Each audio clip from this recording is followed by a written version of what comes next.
welcome to the Greene Space. Y'all, hello, I can't welcome people nice. So what kind of welcome that? Hello, how you doing? Happy Thursday. It's so good to be with you all. Was it really snow flooring tonight? What the hell is that about? This is when you know yadi don't belong off foreign, at least this part. I can't take it, I'm not ready. Ladies and gentlemen, good evening. My name is Christina Newman-Scott, and I'm the executive director here at the Greene Space. And if you've never been, thank you. Hey, Kenya. I have colleagues, I got friends in the audience.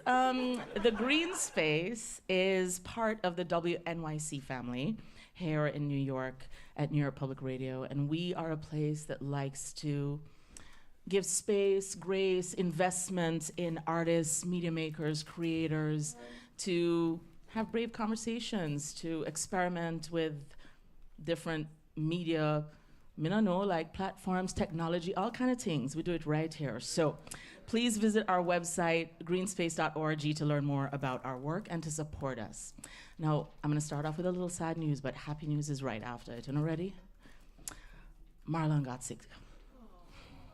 So we're gonna send good vibes to Marlon because he is not feeling well and really should not be with us and should be in his bed, which is where he is, but he feels so sad because he was looking forward to this conversation with Sean. That being said, we have the woman, the general of reggae. If you know her, hold on, make I put on my glasses, I'll tell you. Pat McKay. Do y'all know Pat McKay? Exactly. Pat McKay is the director of music programming reggae at Sirius XM Satellite Radio for 22 years. You know how hard it is to work in media for 2 years, much less 22 years? And you know how hard it is to do that in reggae music in America? Oh my God, she's a genius. And we're very excited that she is gonna be in conversation, in community with Sean tonight. And I really don't have to tell y'all about Sean Paul, because he's like one of the biggest artists on planet Earth. But I'll tell you a little story. Back in the day, like 65 pounds ago, my boyfriend at the time, because I've been married for a good long time, was the gentleman that worked with Sean Paul. His name was Jeremy Harding. He is living his best life, and he's wonderful. And Jeremy Harding, when I was dating him, you know, we were in the studio, and Sean, if you want to call him Sean, he might not like that, but Sean was in the studio recording Baby Girl. Do you remember that song? Baby girl, don't cry. I'm not a singer. So I couldn't believe that I was, when I reflect on it now, witnessing history in the making.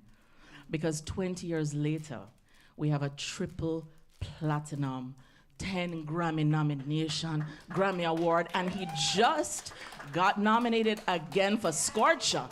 So ladies and gentlemen, without further ado, please join me in welcoming the man, the legend, the man from Yard, Sean Paul, along with Pat McKay. Enjoy everyone.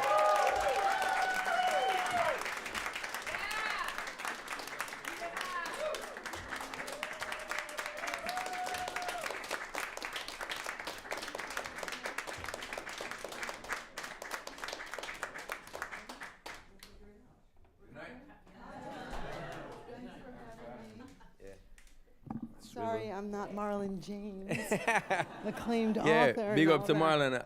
Yeah. I haven't seen him in a while, so hope he gets better soon, feels better soon. Thanks for the merch. Yeah, so it's hello. good to be here and speaking with you yet again. First, Same. but get better, Marlon James. Yeah. We do want him to get better. Let me put sure. that out there. I have never met him, Yeah? and yeah, Great got the dude. call, left the house for work like this morning, so nothing so fancy. Don't worry. And I even left a the, hole in my pants. I 'cause, left the house just now, the hotel, but I got work later, so I'm just gonna go straight in with these. No man, you coordinate nice. Wait, step on it. Palm Angels. It sounds so nice. Dope clothing line, I like it. Congratulations on your second Grammy nomination. Appreciate that. Yeah. Thank you. I mean, amazing. There are not that many artists that have won Grammy Awards. altogether. But in Jamaica, the list gets a little bit smaller, and you're nominated again. What does it really mean to you? There's, just such an importance given to it, I think, by media. Yeah. What does it mean for you? Definitely is, whatever any artist feels about it. There's some that love it and some that can't bother with it. But if you are nominated, even if you don't like the fact that you are, which I don't understand why someone would be, it bumps your career up. It gets people who, because people know it as a music's greatest night, and where they get to see all their popular stars who are right now perform or be presented with an award or even just honored for something they've done before. So people look to that, and when your name appears on something like that, it's like it might spark interest of people who maybe knew your name but didn't think much of the music. And then they kind of wonder, let me see why everybody else in the industry has voted them in. So it's an amazing feeling to me.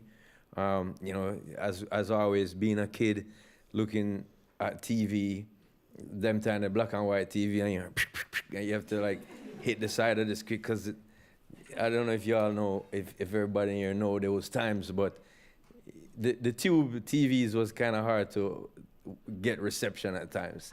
You have to get a little bang here and there and put weights on it, and then it would work. So yeah, can I imagine, me as a kid watching these performances by, a Lionel Richie or a Michael Jackson, that I would ever be even nominated. At the time, I didn't know I wanted to do music, so it was the furthest dream from my mind. I didn't know I wanted to do music as a kid. What are some of the things you did do as a kid? I played football. I stubbed my toe. I cried a lot. I swam. My family tradition in my family, my grandfather did, water polo, the first water polo team that Jamaica ever had for the first Commonwealth Games that we hosted right after the war. So he came back and was like, I'll join, and he did, and it started a tradition in our family. His kids swam. My father had like 6 siblings, and 2 of them were really good at swimming as well. And then my mom and her sister were swimming champions as well in the Caribbean. And so as a kid, they would teach swimming. And if anybody was crying their eyes out, they would throw me in at age 2. And so he's floating. He's good. And kind of calm them down. And that was my life. For a long time, most of my friends were oriented from the stadium pool. We'd come there for swimming. I think at age 13, I started to swim more competitively than just being the kid that mom would show off and say he could swim. And I represented Jamaica quite a few times, Carifta Games, which is a small Olympic-type event for the Caribbean, for kids under 18. Oh, you mean it's small? A big excitement yeah, to be selected it is, but for Carifta. It just is the numbers I'm talking about. It's not like the Olympics, but it is that for Caribbean kids, for sure. For sure. And I got bronze medals in 89 and 91. Yeah. And so that was life, It was oriented a lot around that, schooling and whatnot, and bucking my toe a lot. Yeah. So you're bucking your toe, you're swimming, and you're doing the things that your mom is pleased to be proud of. Sure. But we're talking Dutty Rock's 20th anniversary. Yeah. It have a few weed songs on it, A few. So when mommy find out about the weed? I'll tell you the first time she found out about the weed. I tell you, because, my mom was she is someone that doesn't, she give you enough rope for hang yourself, in other words. She give you the rope and say, don't do it, it's gonna hurt. And she let you learn your lesson from that. But she teaches you through that. And so she didn't really cuss about it. But I was walking through the front door, and she happened to open the front door. And I was like, as paro, because I was high. And so... How old? I was about 15 years old. Okay. So it was later on, because I hadn't really been someone that wanted to smoke, even though my father did that all around me all the time. I was just knew that it was something that dad did, parents did. I wasn't allowed to do as, you're drinking a bottle of beer then, yeah. So by the time I'm 15, I'm experimenting, So I'm outside and she opens the door and I'm walking past her and she goes, yo, what is that? I smell. And I'm like, oh, I was, down the road. I was walking up, and then I catch a lift, and this guy was smoking in there. It smells on my clothes, and she just looked at me and said, "All right, bro," and she left it at that. And then a few years later, I'm outside smoking in the middle of the night, and she just puts down the window like this, and she goes, "Sean, that's not you." And I was like, but it is me. But what she means is that's not the you I know, But again, that's one thing, your parents warn you about stuff. But there's sometimes that, just like Kenny Rogers' song says, sometimes you gotta fight to be a man. You have to go through it. You know what I mean? You have to go through it. And while I was going through it and hitting it here and there, and kind of me and my brother reporting it to each other, like, yo, I'm smoking. Yo, me too. You know what? When I smoke, then we start arguing about it, about how good or not it is. It kind of after a while, I started to say to myself, but I'm not being a delinquent. I am not falling behind on what I need to do. I'm paying attention to that. Maybe it was because I kept being told those stories of, you're gonna lose your, and I was determined that this thing that's making me feel so nice is not gonna make me, late for an appointment or school or handing in. Well, I was always handing stuff late, but I didn't like the stigma that it held, and I started to, of course, you start to, socialize with people who do smoke, and you start realizing it's not crazy people, it's not mad people, it's not bad people. And when we speak of great things, And so... You certainly think they're great when you smoke, though, right? Yeah, sure. A lot of them. Become very profound. Yeah. So, I just can't, and especially because of my dad's influence. And my mom told me, she used to smoke, but then she just did, when she smoked, she got too relaxed, and she didn't like that feeling, and she felt like just a couch potato type thing, doldrums. She didn't like it. She can't get nothing done. So that was her perspective. But now you're a dad. Yeah. And you're also very influential, and you have a fan base that's global. Yeah. If there's anything that you could say that you've learned as somebody that smoke, what would your, I guess I don't want to use the word advice, but how would you guide your younger fans? Same advice that my mom kind of gave me through just conversation, by saying a child's mind needs to be developed before any mood-altering substances are experimented with. And sometimes young people aren't mature enough until some of us are 25, 30. I know it's kind of, in some ways, that was me. But I thought I was mature enough to handle that at the age. I didn't really start smoking a lot till I was 24. I was just kind of taking a toke here and there. But, I tell my son that, and my daughter that. I mean, I don't think it's a bad thing. I don't like anything that is chemically produced. So, enhanced. And so even some of the gums, like some of the extracts, I'm not too much into that myself. But yeah, I would guide them like that, because I don't think it's good to fully block them off from it, because it's all around. Like as a kid, I was, was there in my face anyway. Especially in Jamaica. Yes, Yeah. it's a popular smell.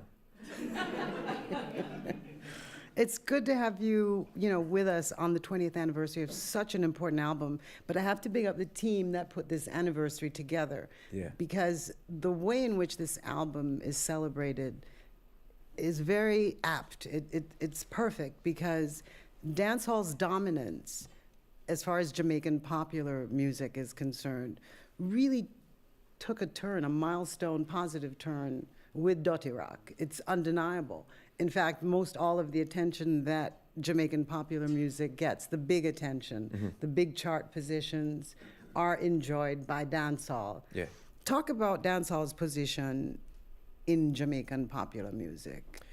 Well, it was weird. If you know about the history of Jamaican music, is Mentor Yard, and it turned into, and that was like band music, like a 3-member band, a guy on a little banjo, and I think the bass was the boombox thing that you boom, boom, boom, and until recently, they greeted you at the airport. Yeah, still, right? and it's kind of like our indigenous thing. Not much recordings of it.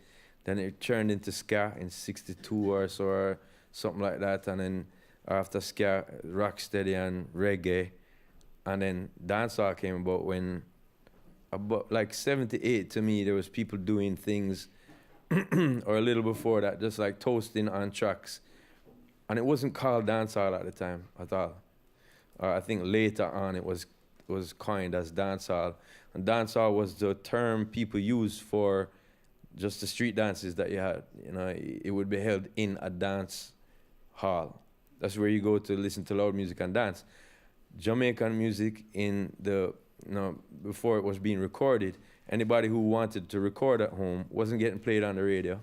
It was more big band music and R&B, and so these people would play their stuff in the street in the dance hall, and that was ska, reggae, rocksteady, dub, until it turned into dancehall. Now, for me, most people, when you say reggae, it's synonymous with Bob Marley and works that he's done and people who he was affiliated with. From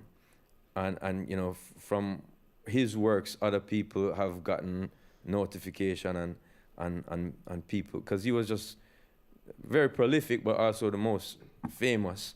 I remember feeling like he was my uncle when I was a kid.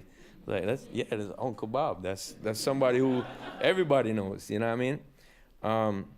But when about 78, or I'd say to the 80s, it started to, the style of speaking on the tracks like we do, or spitting as we call it, just started to become more prevalent.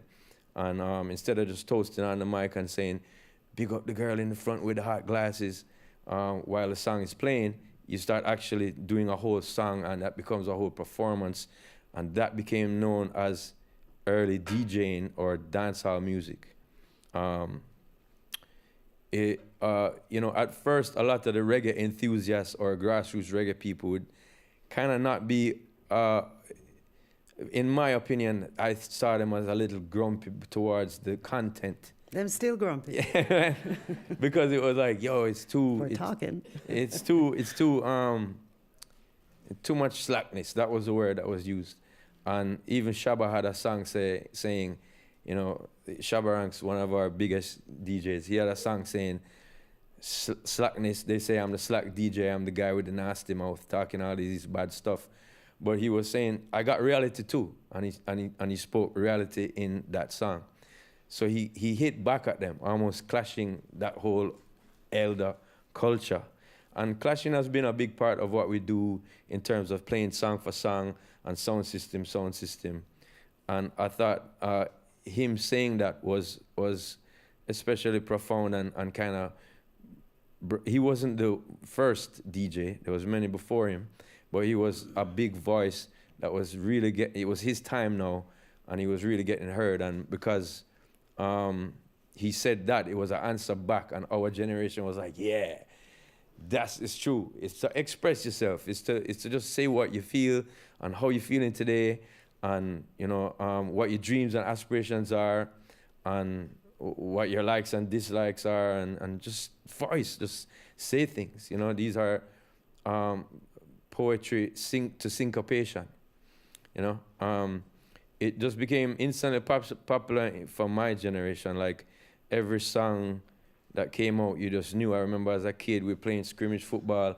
One person shouted out, "People, are you ready?" Everybody said, "Bow." Oh, Lord.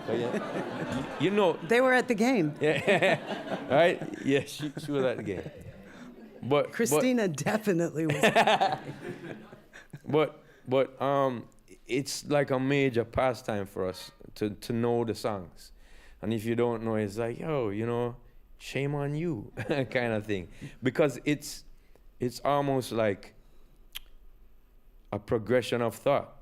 You know, where we could sit in a conversation and we start going back and forth and debating and arguing.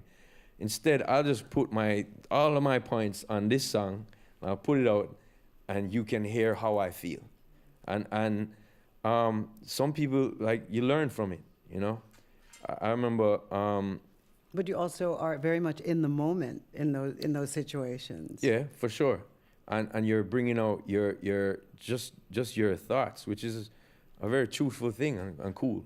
Your poetic syncopation, is that what you called it? Dancehall music, man, I call it. I have to kind of embellish it, you know, to sound like a big genre. No, man, I mean, but it's big. But I think if you said poetic syncopation and use words like today and expressing, you know, things that needed to be said about what's happening today, I think that's what Jamaican popular music has always done. Yep. What's different about what Dutty Rock did and what your generation of music makers does is say it differently and more boldly in the way that you described, you know. But you have many of those, you know, gangsta-like, I'm gonna tell you what's up kind of tunes, and it's part of the popularity. Even the way you approach something sexual on the album, you know, whether it's with Cecile or Sasha or Beyoncé. Or just a funny skit. Or a funny skit. There's skits on the album too. It opens with one. Yeah.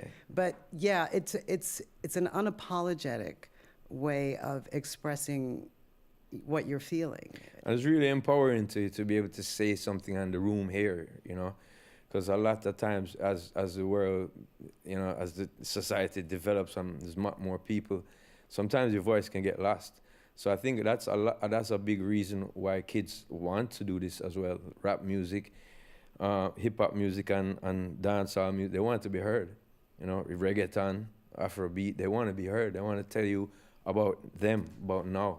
I know you have some big friends in hip hop. Not to cut you, but that would be terrible if I ever cut you. Just let me know. You cut Sean Paul off. But as you mentioned, hip hop.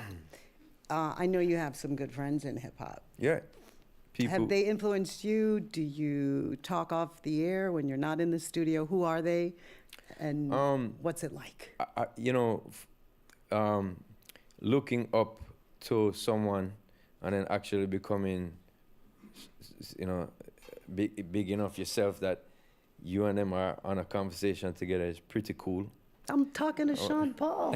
I know the feeling. Yes.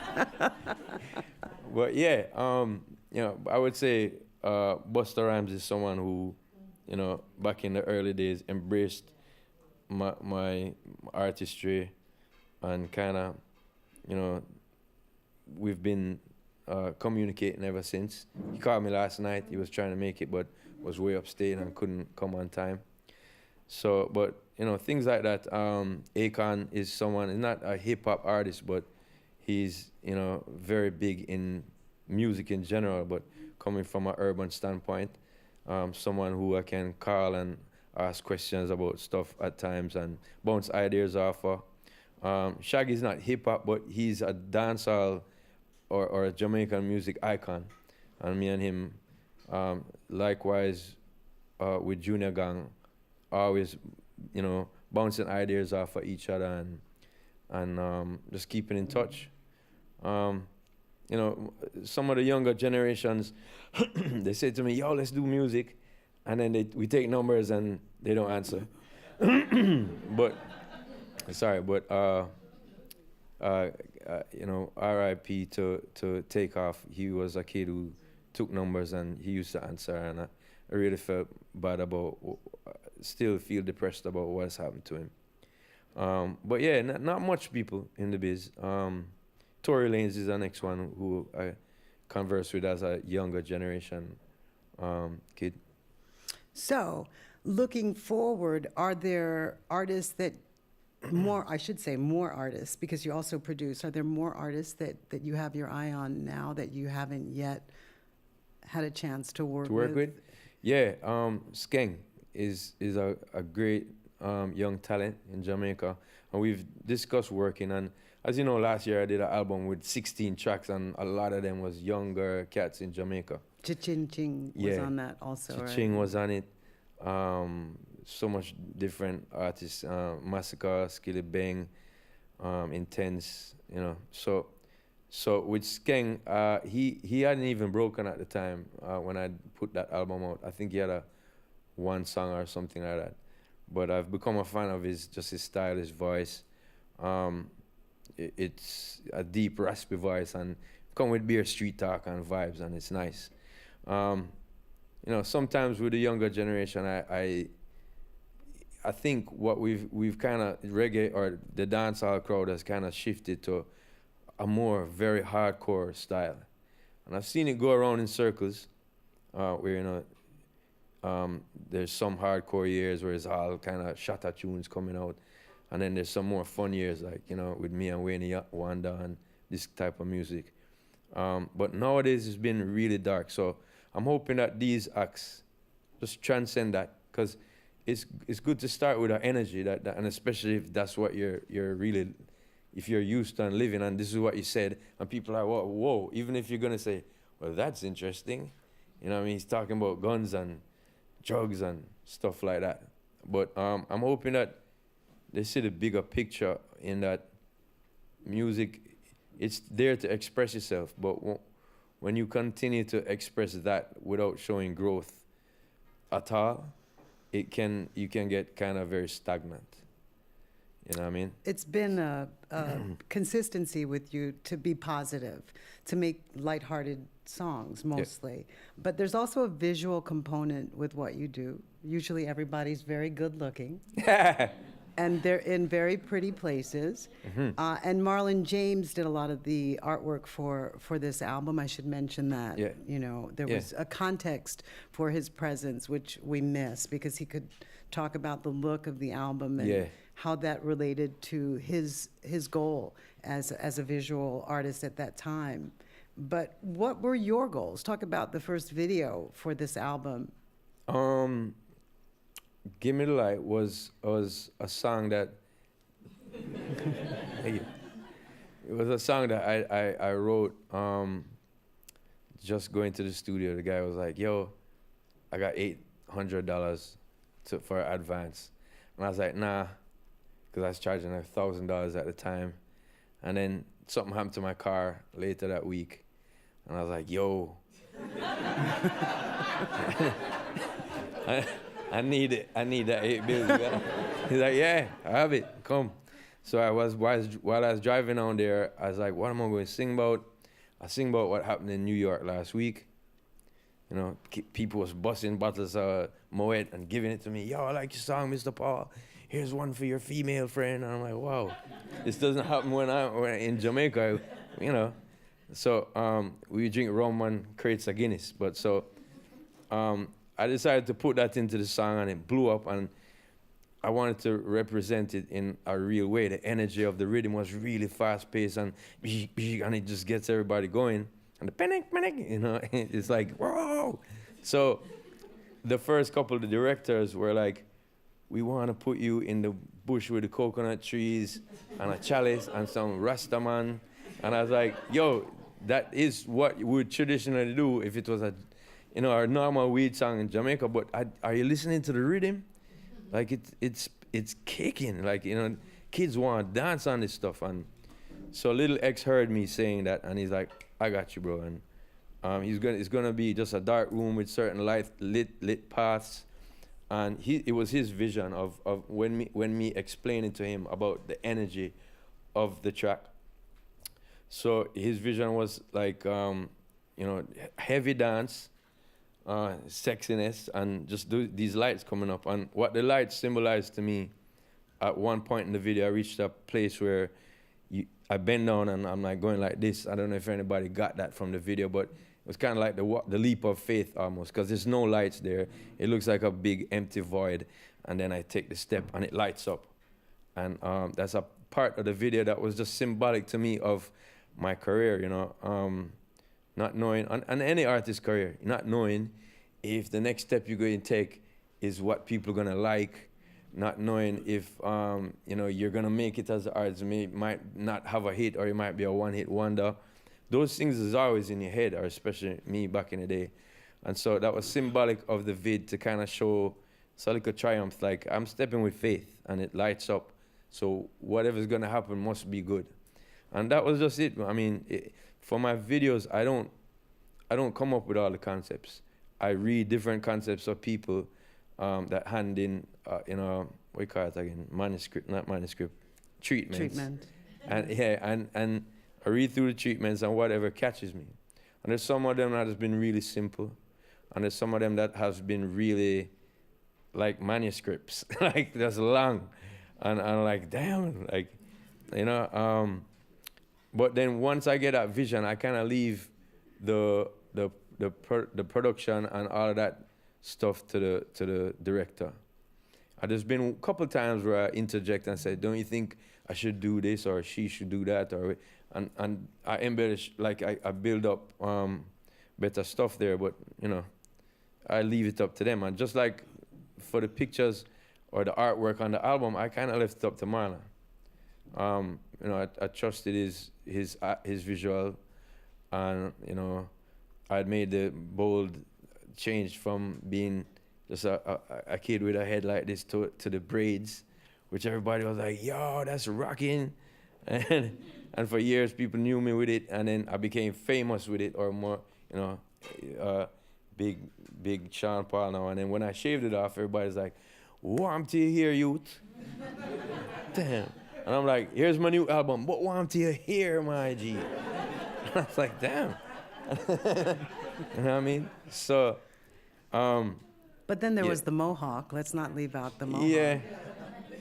That was me trying to say that was me going, I'm going to get rid of these braids. I'm tired of them. I'm tired of sitting in a chair while homegirl is doing and you know, I want to like get out, you know. It takes some time to plan. You can't come now? All right, when you going to come? 6?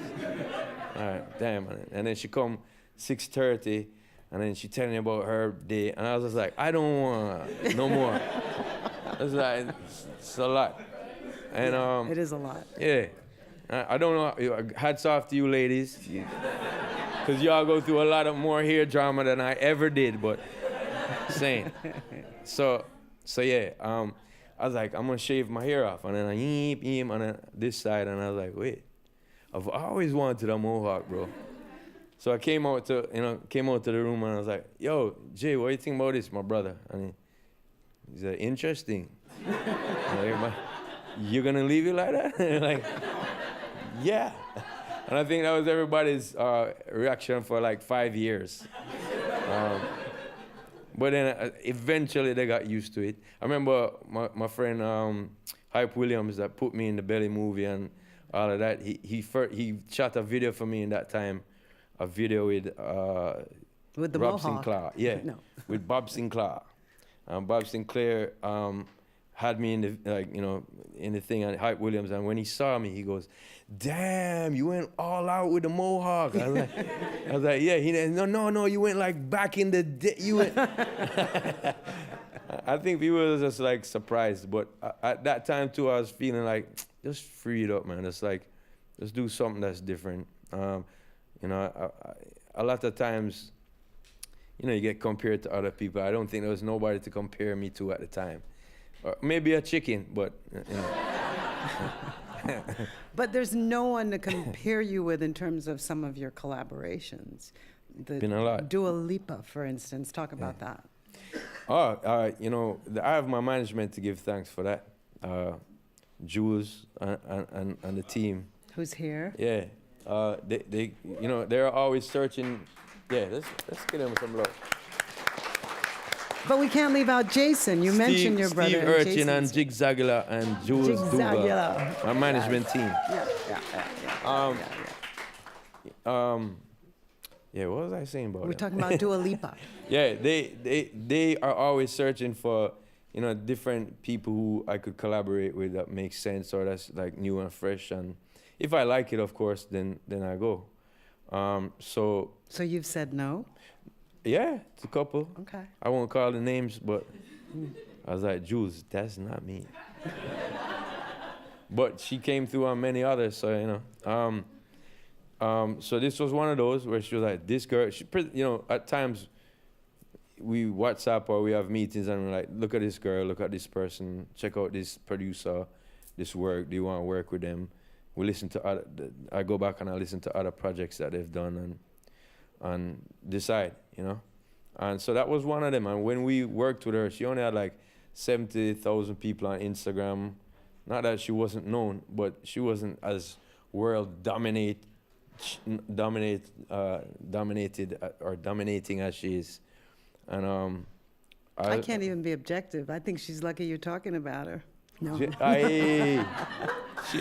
No. I appreciate her as an artist. Yeah. I do. She has a beautiful voice. But it was a turning point for both of you. I think you both, you know, I think of it more equally in terms of who did what for who. Yeah. You know, I think it has, I think. And so things like that was just me having meetings with management and checking out her work and saying, yeah, she would be dope. And the person who wrote that hook, her name is Emily Warren. She's an artist herself, but she writes a lot of different songs. And I've written a couple with her. And the problem with her is that she sounds too good. And so it's hard to find somebody to like, you know, she's like, here, this is a hook and it's nice. And I'm like, but no one can sing it like you. And when we tried Dua, she sounded amazing on it. And I was like, this is awesome. Yeah, thank you. Yeah, but not the only lady that you've worked with who I can't be objective about.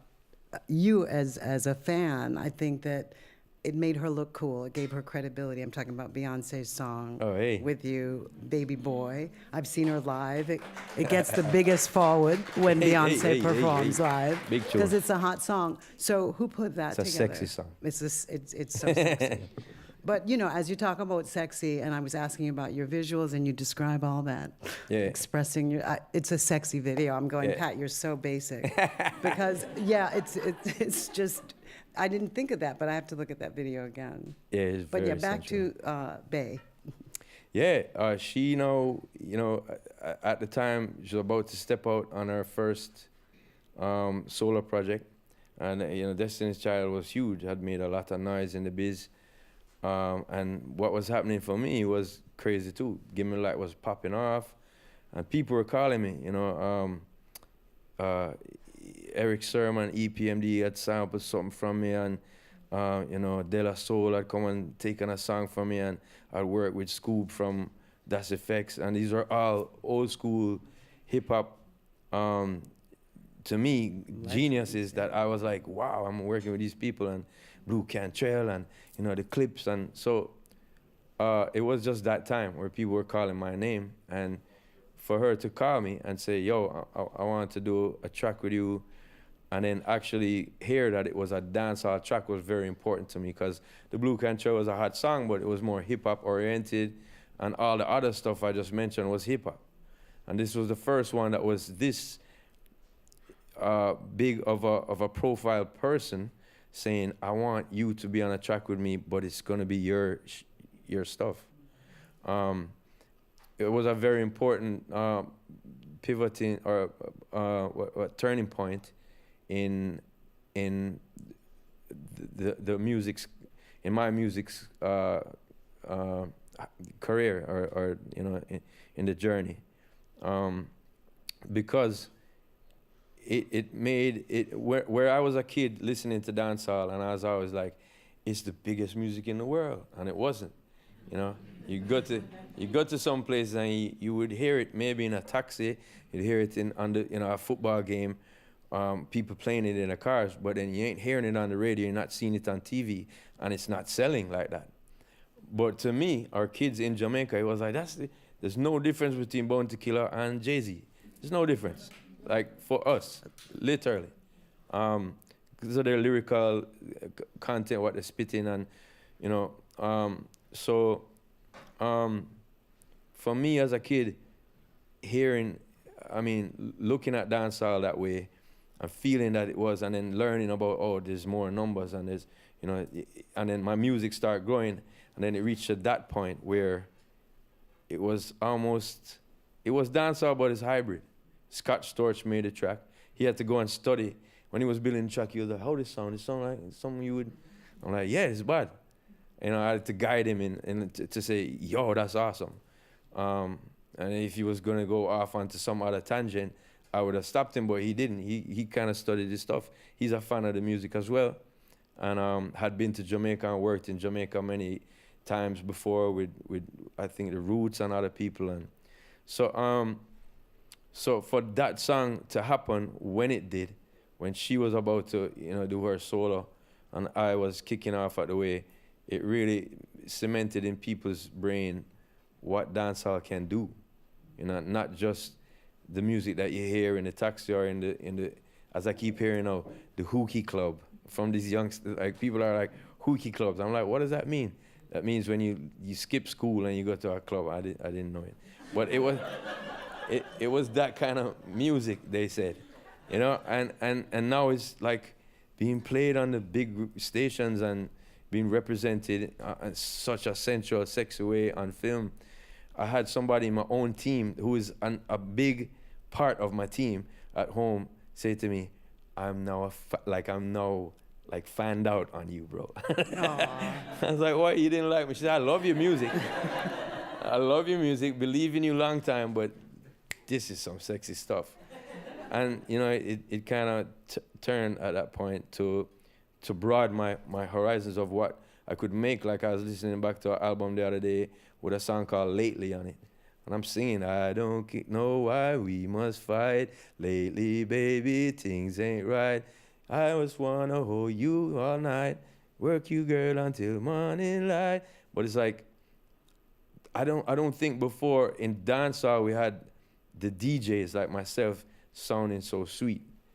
We would let Wayne Wonder do it, and we would let other dancehall singers who are amazing, and this Mr. Easy and all these people, that they sound amazing doing it, but we weren't doing it.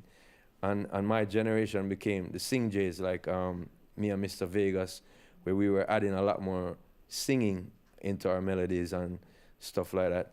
And so that song, I think, helped me to be able to make the Keisha Cole song and others like it. And be the girls them overall. I was always the girls them overall, man. But, I love it. But yeah. But there's another track, there's several tracks with collaborators. There's another track that took something old and made it new again. The track with Sasha. Yeah. Talk about how that came to be and what it means for you even now. Awesome song. Like after all was said and done, the album was out. It was a big album, big song.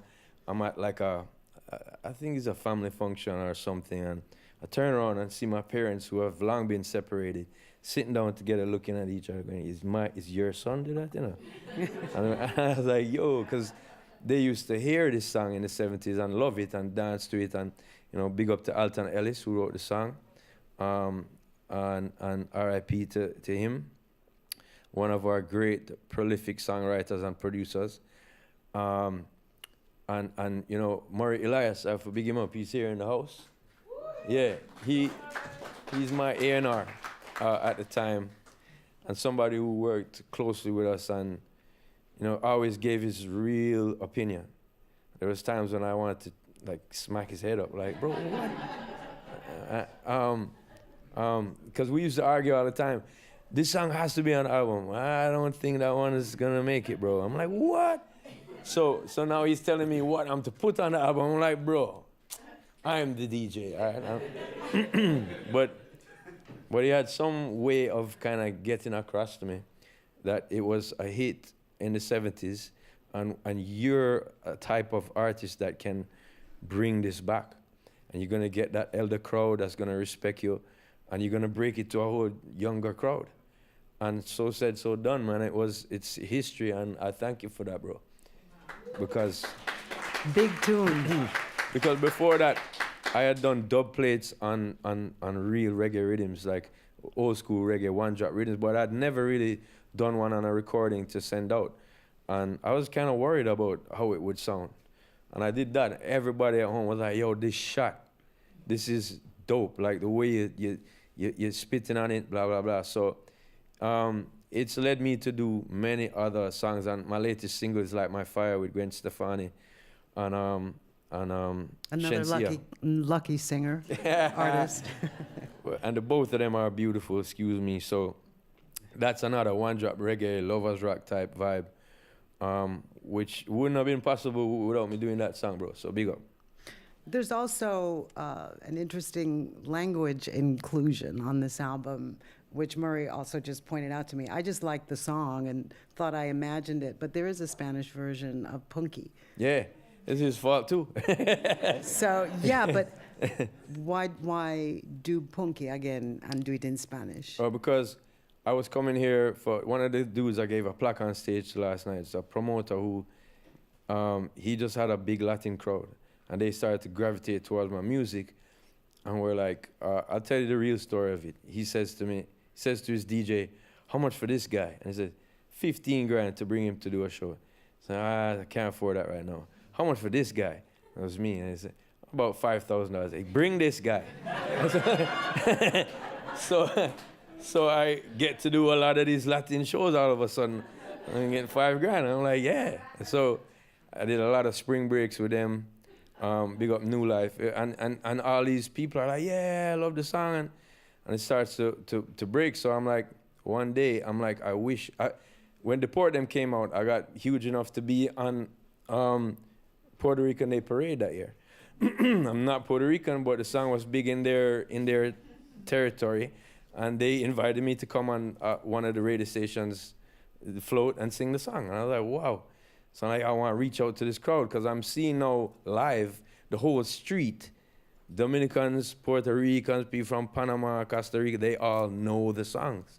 And I'm like, bro, I want to reach out to them. So it was between me and Murray saying, yeah, I need to translate at least a hook in Spanish. And he got this dude who was from Cuba. What's his name? Ness? Ness. Big up Ness. I took 7 hours in the studio to sing Punky in Spanish. He's like, no, roll your tongue a little more. I'm like, blah, blah, blah, bro, what? And there's one thing I upset about in school, sculling Spanish class a lot. Because I just didn't have the aptitude at the time for it.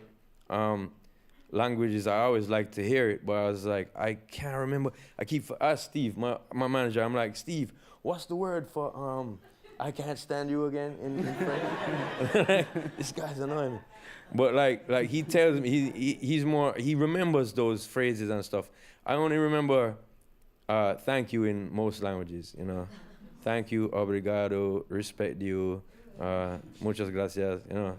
But so this guy had to teach me like how to pronounce the stuff, and it took 7 hours, but immediately, and I would ask the people, I was like, yo, I sound right. And they said, a little ghetto, but yeah.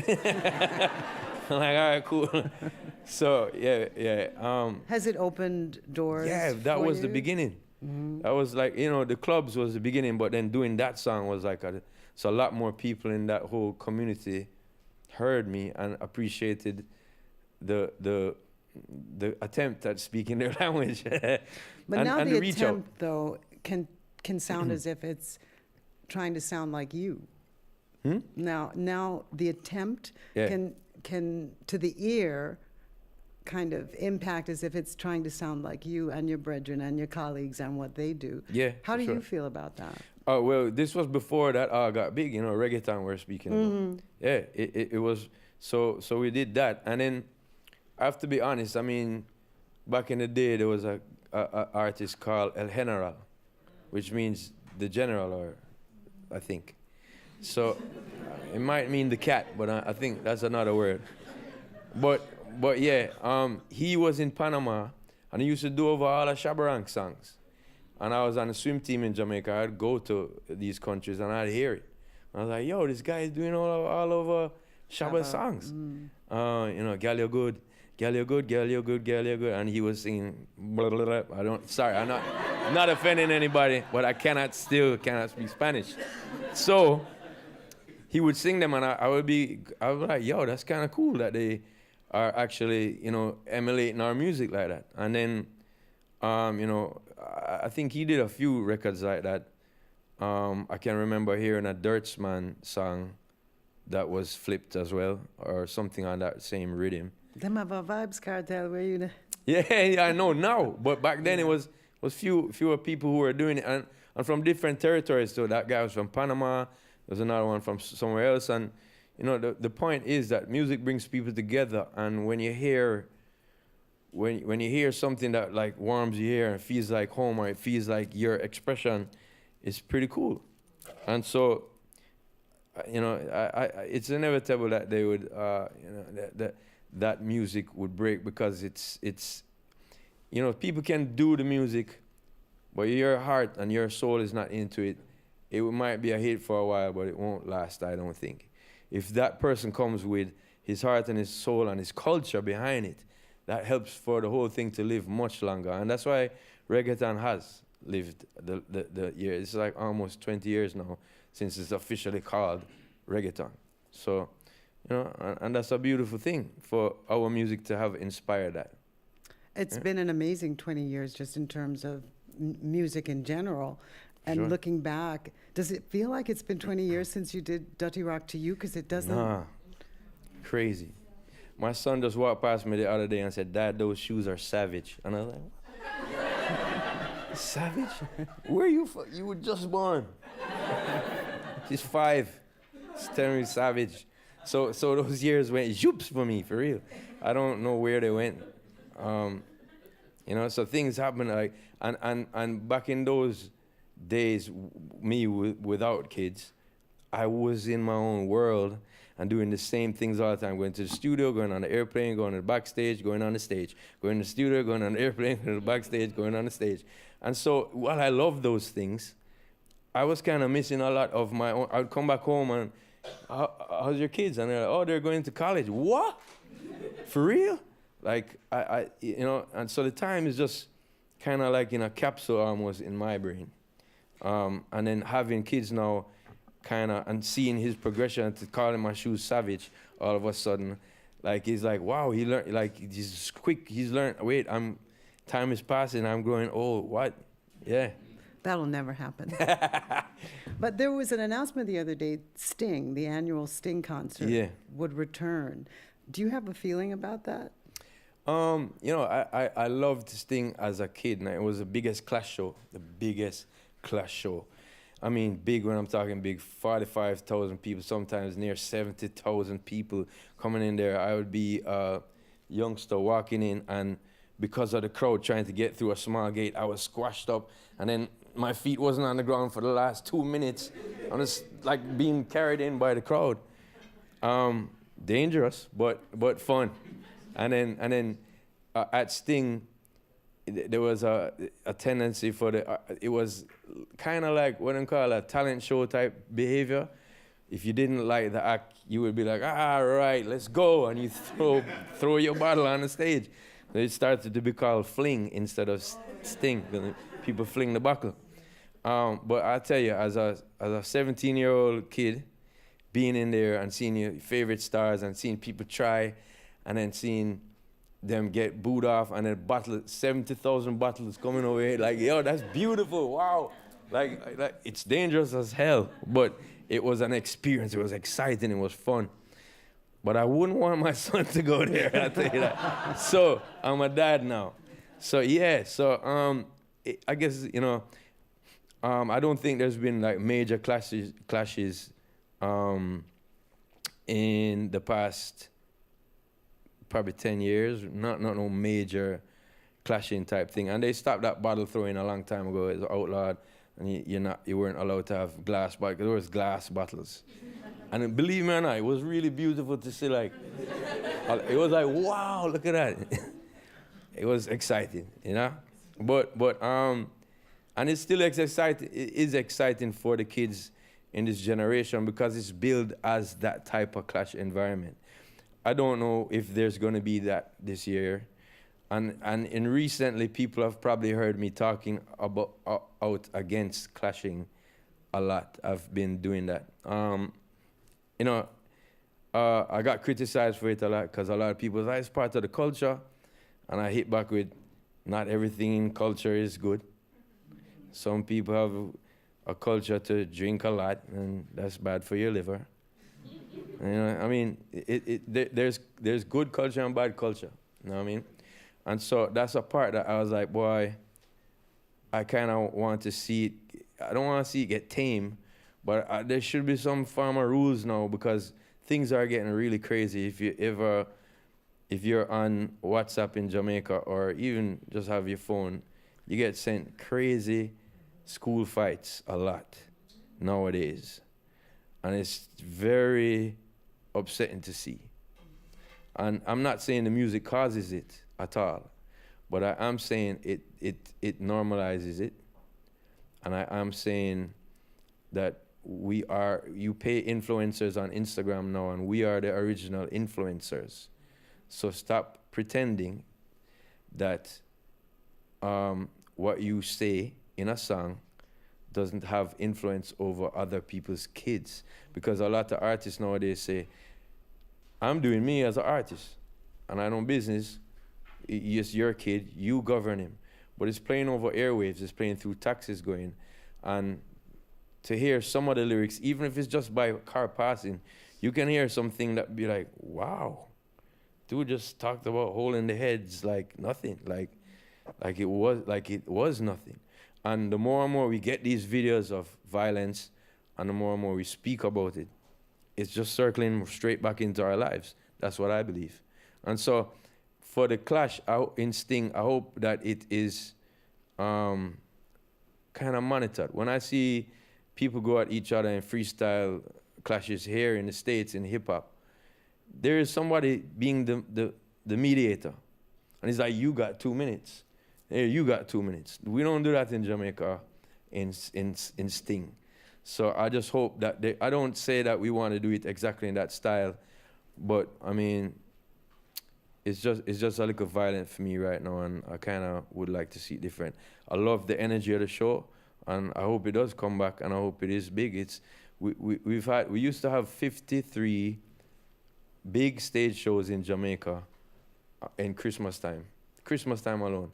Nigel starts my band leader, so he has another band which plays for everybody, and he tell me, you know, it's like 53 shows.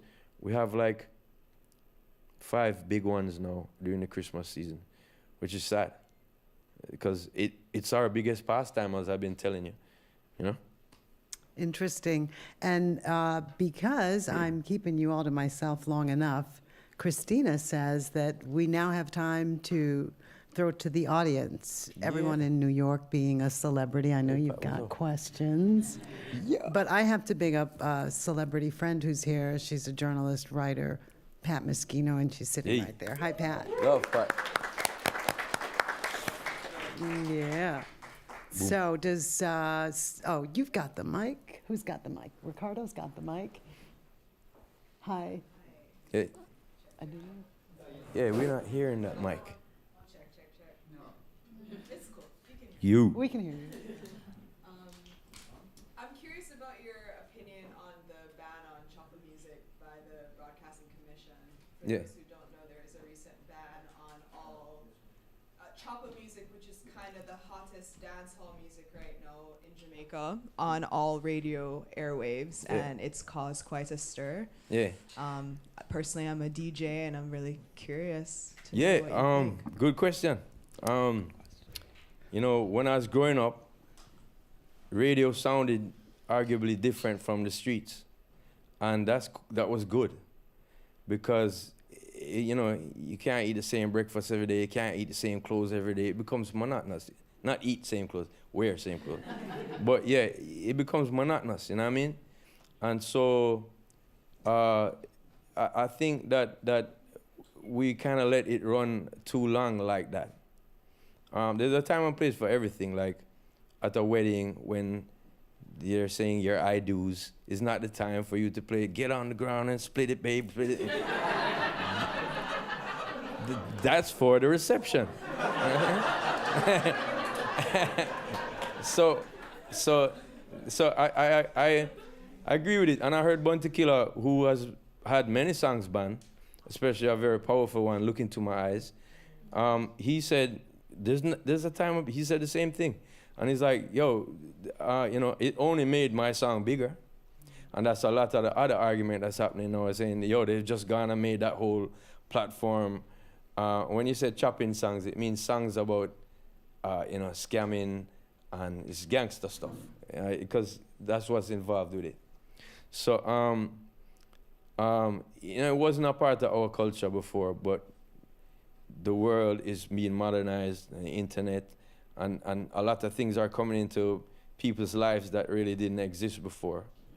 And it's up to all of us to kind of moderate that, at least. I think kids need the chance to develop their own ideas before we show them pornographic stuff, before we show them, very violent things. And so for music, for me, that's the same. Yeah, freedom of speech, do the music if you want.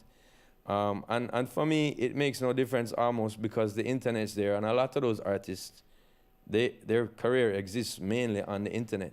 Especially the couple in the past few years with COVID. We couldn't go out anywhere, but we made the music still, and it was put out. So I'm not one that's upset by it at all, It actually makes the DJs who play on the radio more have their skill. They have to up their skill a little more. You know what I mean? Because what am I going to play now? I know this is the most popular song in the street, but I can't use it for my radio station. How am I going to, flip it? All right. One of the things that Dutty Rock represents is it's the dancehall form in the form of a complete album. I wonder what you think about, does the genre have a challenge in creating complete albums when it comes from sound system culture and a DJ culture, where the most successful, hypest songs, you don't even hear them for 30 seconds. It's like the culture of Jamaican music for 40 years has not been, for longer, has been a singles culture and a DJ culture and a sound system culture and everything but an album oriented thing. So like that just seems like a hurdle to get over. You did it, you've done it. Very few have. I wonder how you feel about that, how you approach it, and what your perspective is. I'm album oriented. Thanks for the question. Because I first used to put out singles the first 5 years of my career, and then the first album broke, and it showed me, oh, wow. And then the second album, I've been doing it. Even as album sales has been going down, and then the whole transition to streaming. But honestly, the whole business, you'll hear it from everybody in the business, it's not an album culture time. So unfortunately for that, even hip-hop and R&B people are just putting out singles.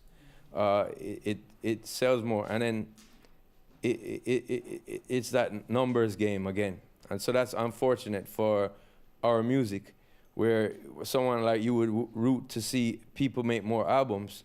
It's not economically efficient to do as much.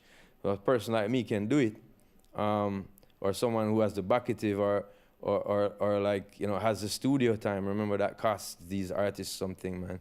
So some of the artists are most of them coming from no place, like nowhere. And it's not, they have a lot of money. So to go to somebody's studio, they're paying the studio time, they spit, and that's how they, that's just one piece of work, and it helps them to get stage shows.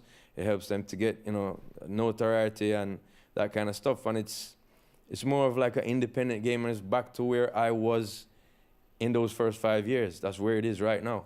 There's not much people that are going to put out albums and feel happy about it, because you're not going to sell the thousands or hundreds of thousands in the first week like we used to. You ain't. And people criticize my career too, like, oh, look, you ain't selling this. I'm like, nobody is, dummy. You know what I'm saying? Nobody is. We're streaming now. Go look at my streaming numbers and talk different then.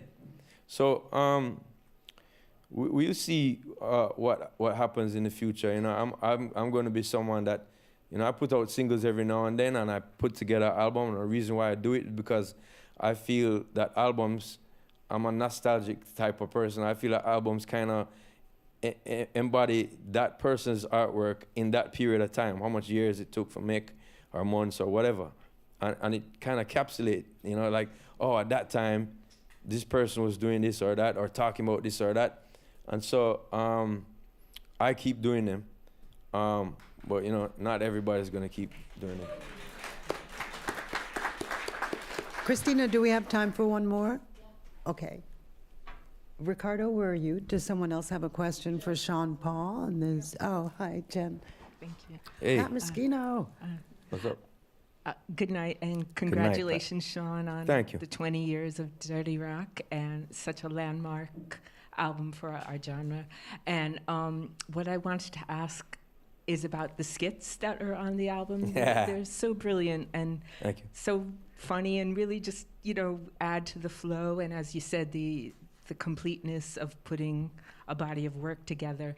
But I wondered about them. I mean, there's the famous weed skit, which undoubtedly seems ripped from real life, but I wondered about the that one, and the opening skit with the English band doing the great rock versions of your songs. Yeah. And they're so well acted and so funny. I just wonder how they all came together. Wicked. We were just talking about them today earlier, so they're a very, very relevant question to how I was having a discussion this morning. The skits, I had seen hip-hop acts do this for a long time, and I just wanted to compete with them because I thought we were as hilarious or as, like, you know, talented to be able to act out something. And we had time on our hands. We did. I had wanted to do something for the Scorcher just to kind of continue that trend, or other albums too, but just time. Like back then, I had the whole day to sit and listen to rhythms, and, like, you know, no interviews, and nobody wanted to talk to me. Why I feel up on myself? But yeah, I mean, you know, you had more time. And so I had time to conceptualize those things and be like, yeah, this would be funny. We would have meetings. Like, so I was like, yo, who was like the joker in your class in school? Oh, it was so-and-so. All right, let's call him up. Yo, Gibber, come give me some joke. I was like, what? Yeah, man, come. And Gibber come over and say, all right, you know, like, you know, in your bed and a girl fart. And you're like, what? All right, yeah, let's do that one. You know what I mean? It's uncomfortable and it's funny to, like, put it out like we did. And we did several thousand takes of that one. Because I just kept laughing. But, and then lines came out like, oh, what did you eat? Which was hilarious. But it was just all us just having fun and having the time to do it. On the first album, Shined actually did a couple of my skits, quite a few of them. I bucked them up in the streets and I was like, yo, Shined, you know, the album's finished and I would have loved to have you on it, but I got some skits doing it. Just want you to come to the studio and listen to some stuff. And he's like, all right. And he came and listened to the studio and he was like, all right, bro, what's the album name? I was like, Stage One. He's like, this is the technique of Stage One. Yeah, did the karate thing. And so it was just fun we were having. Like, you know, as an artist, you can't be mundane and you can't be like, just like doing the same thing over and over. You have to try fresh your mind up with different ideas. And so that we would take breaks from actually doing songs and the voice. And, you know, you hit rhythms all day long, you get tired, your ears get tired. So we would take some of the time that we had to develop these skits. Big up Fahrenheit is one of the artists on Dutty Rock. He acted out the skit for me of the English dude. And that day, we both found out, he was like, how are you going to remember the lines if you don't write it down? And I'm like, it's a feeling. And he's like, I can't believe you said that. I'm like, why? He's like, that's what actors is like. I'm like, I know, bro. I used to play cowboys and Indians. You know what I mean? And then so we just acted it out. We did have a discussion about it. And so we're going to say this and say that. And then whatever we came up with, we put it down and then we actually voiced it over in the proper ways and cut it up. So it took time, and we did have the time then. And so, unfortunately, nowadays, there's not so much time And probably me doing the skits, you'd probably hear in the background, "Daddy, I'm hungry." So maybe I'll do one and just leave it in there. But yeah. Thank you. Thank you. Jen, are we good? Anyone out there that we didn't get? We're good. Congratulations Thank you. on the 20th anniversary I of Dutty appreciate Rock. A big accomplishment. Congratulations on the latest Grammy nomination. Thank you so much. Amazing. Appreciate. More strength and joy and love and success. Yeah, man, more life and light to everybody in this room. I hope I was able to shed some better light on what dancehall is for you and everybody listening. Enough love. Thank you. The girls, them overall. Thank you, Sean Paul. Thank you. Very nice.